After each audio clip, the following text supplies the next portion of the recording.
What inspired the creation of Kibsi, and how does that inspiration reflect in its mission today? So Kibsi was created when we realized that customers were unable to leverage the power of computer vision inside their physical locations, like their factories and warehouses. We saw lots of projects where, man, a camera placed in this environment, looking at this business process, could really help measure, monitor, improve a process. But that kind of project pre-Kibsi would be a very large kind of professional services undertaking that really wouldn't pencil out for most use cases. And so we wanted to say, look, how do we build a product that can help customers solve use cases that cost millions of dollars, but not hundreds of millions of dollars to their business, enabling them to use kind of this platform approach to make those use cases realistic to solve. Can you walk us through Kibsi's journey from its inception to its current market position? My co-founders and I have worked together through multiple startups now, and the last journey, when that was over and we were all looking for what comes next. In fact, there was a discussion about, hey, we should just take a year off. And I was like, no, I can't take a year off. I don't know how to do that. And so there was a kind of funny moments in time where it was like, are we going to start a company and what's it going to do? Like, we didn't leave our last roles with anything particular in mind. We've got this team of co-founders that have worked together a long time. Amir and I have known each other since we were kids in high school. Amanda and I have known each other for 5 or 6 years and done a lot of work together every day, 12 hours a day for the last 5-6 years. And you've got Eric, who joined us in 2018 on this journey and kind of became the right-hand man when it came to the messaging of our tech at Annika. Here we are all kind of wondering, what do we do next? We had a lot of interest in AI and IoT. It was a space that was the most fun for us in the last journey. Every time we were engaging with a customer about how to bring IoT into their business or how to bring AI into their business. But it was also the same place where the project price tags would get really outrageous. And you'd get to where customers couldn't engage because, it might cost them $1 million to solve a $2 million problem, and it's not quite enough ROI. But we kept bouncing ideas around about, hey, maybe we make an IoT platform, maybe we make an AI platform. And eventually Eric made some kind of comment about how hard it was for customers to build vision-based applications. And we sort of think about that and said, you know what? Yeah, there's really no equivalent to a drag and drop, point and click, kind of fully integrated platform for these vision-based apps. So from there, we sat around for literally 2 months, I think, toying with different ways you could build a platform that can solve such varied use cases, right? We tested against, the hypothetical, I want to detect spilled popcorn at a theme park on one hand, and the hypothetical complicated manufacturing process on the other, and said, how do you build a platform that can, in a drag and drop way, represent those business problems and can be self-service? And we tried a bunch of different models that didn't work. We had some friends of ours that are experts at UX that joined us and helped whiteboard these out. And every week we'd get together, spend all day in a conference room and whiteboard ideas out. And eventually we found a kind of a model that works. And it's this data-centric model. In fact, Amir made a comment like, why don't we map what we see from the camera lens into like almost a database?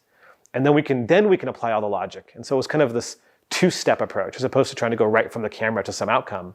Go from the camera to some interesting data model that could be customized to the use case, and then apply logic on top of that data model. And that really clicked, and every use case we tested that against worked. And so that was really fun to conceptualize. And it was more interesting even yet to look a year later when we had finished building the V1 platform to say, hey, that idea held up. It actually does work the way we thought it would work, and it can solve the use cases we thought it could solve. Then we went on from there and we explored a really wide swatch of the market. I think at first we thought, all right, this will be a product-led growth strategy. We'll go and we'll sell it as a platform. You sign up online, you build your own apps. And we looked at retail and restaurants and warehouses and manufacturers. And we got a lot of great feedback from that process. We learned a lot, but what we learned most of all is that we probably need to focus in on warehouses and factories where the ROI is so obvious, where the opportunity is so large for customers. And we also realized we probably need to become kind of a full service operation. So help customers integrate, help customers build their first Kibsi app, and then help them become users on their own and help them become familiar with the platform itself. And so those changes are really what helped us then click from this, seed stage startup wondering how to get to market to, okay, now we've figured out market fit. Now we're seeing engagement. Now we're seeing revenue grow. And that's kind of where we are today. How has customer feedback shaped the evolution of Kibsi's platform? Yeah, building Kibsi was an interesting journey. So we're building something that no one's ever seen before. We don't know of any analog products we could point people to.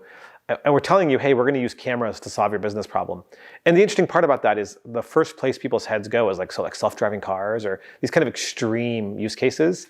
And it was interesting to try to get to a point where we could demonstrate enough of the platform to then get the light bulb moments we needed. So we started Kibsi at first by taking a bunch of use cases that we could imagine from our past. We went back to the last 10 years of doing consulting work and said, what have we seen out there?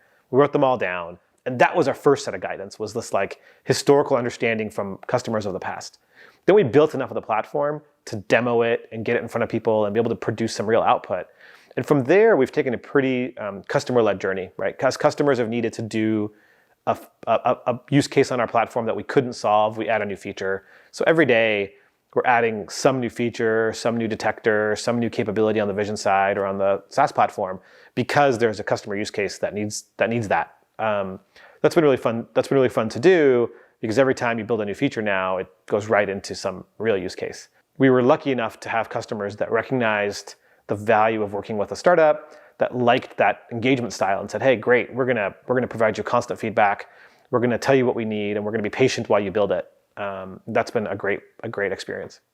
What strategic partnerships or collaborations are pivotal for Kibsi's growth? When it comes to the people that you need to put together a startup and build a platform from the ground up like we did, I think there's a community of stakeholders that's relatively similar from startup to startup. And it's investors that are going to help you capitalize your business. It's employees that are probably the lifeblood of the whole thing. They're going to have to go through this journey with you and help you innovate and take all the risk of being at a startup. It's early adopter customers that are taking a similar risk, right? They're doing business with a startup that has an uncertain outcome, and they're being patient and they're waiting as you work through issues and as you build the platform. And then finally, I think there are some strategic channel partners as well. So in our case, Amazon Web Services, AWS, has been really strategic for us. They're a community of folks we know really well from our past. They helped us with getting off the ground on the platform side. They helped us with customer introductions. And so there are partnerships like that can be key unlocks. And I think you have to think about what's relevant to your startup and what's relevant to you as a founder, where do you have relationships. But don't forget, I still go back to, I think, like employees and early adopter customers are probably like the non-negotiables that you have to have.